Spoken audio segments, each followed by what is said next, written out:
Hello, नमस्कार. स्वागत आहे तुमचं माझ्या ब्लॉगमध्ये. तर आजच्या व्हिडिओची सुरुवात ना आपण मस्त अशी बाप्पाच्या दर्शनाने करूया. तर हा व्हिडिओ माझा संकष्टीचा आहे. पण काय करणार, शाळेला सुट्टी असल्यामुळे धन्वीत घरी असतो आणि त्याच्यामुळे मला कामं काही पटपट आवरता येत नाहीत. तसंच मला शॉपचं देखील बघायचं असतं. त्यामुळे ना व्हिडिओला व्हॉइस ओव्हर करायचं म्हणलं की शांतता पाहिजे आणि ती शांतता मला मिळत नाही. जेव्हा केव्हा मला मिळेल तेव्हा मी करत असते. तर संकष्टीचा व्हिडिओ असल्यामुळे संकष्टीला मी धन्वीतला घेऊन दर संकष्टीला गणपती बाप्पाच्या दर्शनाला जात असते. मोदक करणार आहे आणि त्याचं सारण मी कसं करते हे तुम्हाला दाखवते. तुम्ही पूर्ण व्हिडिओ बघा. मी मोदक देखील कसं करते ते दाखवते. पण आत्ता सध्या मी सारण कसं करते ते दाखवते. चला. तर इथे मी बघू शकताय, इथे मी ओलं खोबरं घेतलेलं आहे किसून मिक्सरमध्ये बारीक करून घेतलं आहे. त्याच प्रमाणामध्ये मी गूळ देखील घेतला आहे. ही मी वेलची पावडर घेतली आहे आणि कच्चं दूध आपल्याला लागेल. चला तर आता आपण सुरुवात करूया. तर मी म्हटलं होतं की मी संकष्टीला धन्वीतला घेऊन गणपतीला जाते. तर यामागे ना माझी एक स्टोरी आहे. हा माझा पर्सनल अनुभव आहे जो मी इथं शेअर करत आहे. तर मी संकष्टीला का घेऊन जाते, तर धन्वीत लहान असल्यापासून ते एक 4 वर्षाचा होईपर्यंत ना प्रत्येक संकष्टीला त्याला ताप यायचा आणि यामागचं कारण आम्हाला समजायचंच नाही. महिन्याला संकष्टी आली की त्याला ताप यायचा आणि मी काय संकष्टी वगैरे करत नव्हते. तर आम्हाला असं लक्षात आलं की हे संकष्टीलाच ताप येतोय. तर आम्ही काय केलं की संकष्टी धरायला चालू केली आणि खरं सांगते, जेव्हापासून मी संकष्टी धरायला चालू केली तेव्हापासून धन्वीतला म्हणजे ताप येतो, मुलं आजारी पडत असतात, त्याचं काही नाही. पण जो संकष्टी दिवशीच ताप यायचा ना, तो त्याचा खरंच बंद झाला आणि मला खरंच ते म्हणजे तेव्हापासून मला हे पटलं आणि मी तेव्हापासून संकष्टी धरायला चालू केली. आणि हा माझा वैयक्तिक अनुभव आहे, मी ते सांगत आहे. बाकी मला काही म्हणजे वेगळं असं बोलायचं नाही आहे.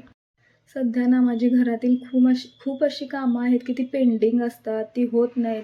पण काय करणार, मला धन्वीतकडे लक्ष द्यावं लागतं. त्यामुळे मी कामं नंतर म्हणते, पण आधी त्याच्याकडे लक्ष देणं, त्याचं सगळं बघणं. आणि खरं सांगू, मला आता शाळा कधी चालू होईल असं झाले. कारण की शाळेला तो गेला की दिवसभर जी काही माझी कामे असतात ती मी करून घेते. पण आता तसं होत नाही. म्हणजे जी वेळ ठरवलेली असते त्या वेळेनुसार तर काही होत नाही. त्यामुळे मी स्वयंपाक जेवढ्या लवकर मला करता येईल तेवढ्या लवकर मी करत असते. मग तो सकाळचा असो किंवा संध्याकाळचा असो, माझा स्वयंपाक लवकर असतो आणि आम्ही जेवतो देखील लवकर. तर इथे मी मोदक करायला घेतले होते. यावेळी मी गव्हाच्या पिठाचे मोदक करणार आहे. तर तुम्ही बघू शकताय, खोबरं जे आहे ते मी मिक्सरमध्ये बारीक करून घेतलं.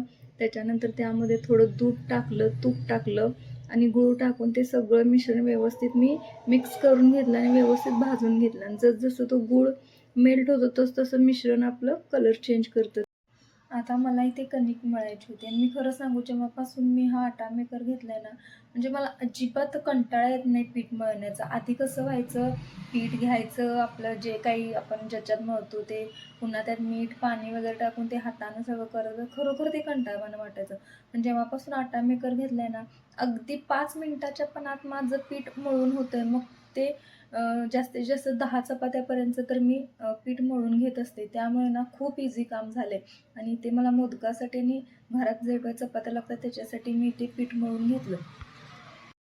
बाप्पाच्या नैवेद्यामध्ये मोदकामध्ये वरण असतं. त्यामुळे मी डाळ शिजत घातली होती. लागलीच मी वरणाला फोडणी देखील दिली आणि आता मला करायचा होता जिरा राईस. कारण की भाजी मी घरी करणार नव्हते, भाजी बाहेरून आणायचं ठरलं होतं. त्यामुळं जिरा राईस करायला घेतला. तर जिरा राईस मी भरपूर प्रकारे करून बघितला होता, खडे मसाले घालून. काही लसूण देखील घालतात, काही जण आलं लसूण पेस्ट घालतात. तर मी सगळे करून बघितले. पण ही जी पद्धत आहे ती मला आवडली, सिंपल, साधी, सोपी. त्यामुळे हीच मी कायम करते. तर मी काय करते, तुपामध्ये जिऱ्याची फोडणी दिली की भिजवलेला तांदूळ जो धुवून घेतलेला असतो तो टाकला आणि गरम पाणी जे आपण मापाने घेतलं की झालं. छान असा एकदम सुटसुटीत आपला जिरा राईस तयार होतो. तर मला हीच पद्धत आवडते, सिंपल अशी जिऱ्याची फोडणी. तर जिरा राईस करून घेतल्यानंतर मी बाकीची जी काही कामे होती ती देखील करून घेतली, छोटी मोठी जी होती ती. आताची जी वेळ आहे ती माझी चहाची वेळ आहे. संध्याकाळी 4ला मी चहा घेते आणि सकाळी मी एकदा चहा घेते. असा 2 वेळेसच माझा चहा होतो. तोही अगदी एक 3-4 घोटाचाच होत असेल. त्यामुळे आता ही चहाची वेळ आहे आणि मी चहा करत आहे. चहामध्ये मला चहापूड जास्त घालायला आवडतं आणि चहा असा उकळलेला आवडतो आणि दूध अगदी दूध थोडं, दुधाचा जास्त प्रमाण असेल तर मला तो चहा आवडत नाही. त्यामुळे तर मी माझ्या पद्धतीने छान असा चहा करून घेतला. चहा घेतला की कसं फ्रेश वाटतं, म्हणून मी चहा घेतला आणि मला फ्रेश वाटलं आणि आता मी बसली मोदक करायला. कारण की मोदक करायला जेवढा वेळ लागतो, तेवढाच ते उकडेपर्यंत देखील वेळ लागतो. त्यामुळे मी मोदक करायला बसले. तर इथे मला धन्वीत देखील मध्ये-मध्ये मदत करत होता. तर मी पहिल्यांदा काय करते, आपलं जे सारण आहे त्याचे गोळे छोटे-छोटे करून घेते एकसारखे आणि त्याच्यानंतर मी कधी-कधी आपला एक गोळा मोठा घेऊन तो लाटून छोट्या वाटीने वगैरे आपण जसं त्याचा शेप देतो गोल आणि मग त्यात सारण भरतो, तसं पण करते. पण यावेळेस मी काय केलेलं, छोटे-छोटे गोळे करून घेतलेले आणि ते हातानेच मी असे गोल करून त्याचं हे करून शेप देत होते त्याला. म्हणजे जसं आपण तांदळाच्या पिठाचे करतो ना, त्याच प्रकारचे मी इथं गव्हाच्या पिठाचे हातातच गोळे करून हाताने शेप देऊन त्यामध्ये सारण भरून करत होते.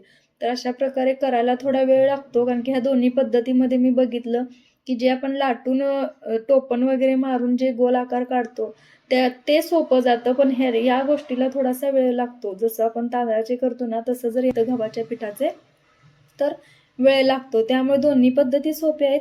तुम्हाला जी आवडेल ते तुम्ही करू शकताय. मी कशी आलटून-पालटून करत असते. एकदा ही पद्धत आता आपण मोदक उकडण्यासाठी ठेवलेत.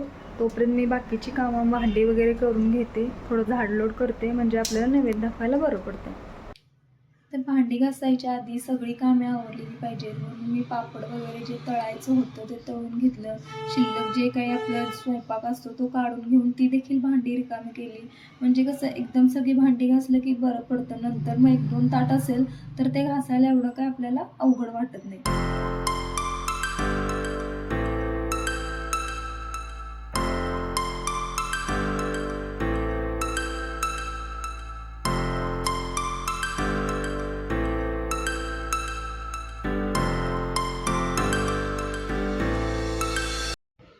चला तर मोदक उकडायला ठेवून इथे 15 मिनटं झालेले आहेत आणि आता मी चेक करते की मोदक आपले उकडलेत की नाही.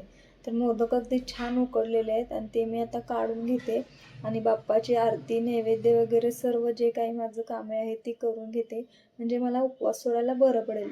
तर आजचा माझा हा संकष्टीचा ब्लॉग तुम्हाला कसा वाटला मला नक्की कमेंट करून सांगा आणि व्हिडिओ तुम्ही शेवटपर्यंत बघितला असेल तर खरंच तुमचे मनापासून धन्यवाद.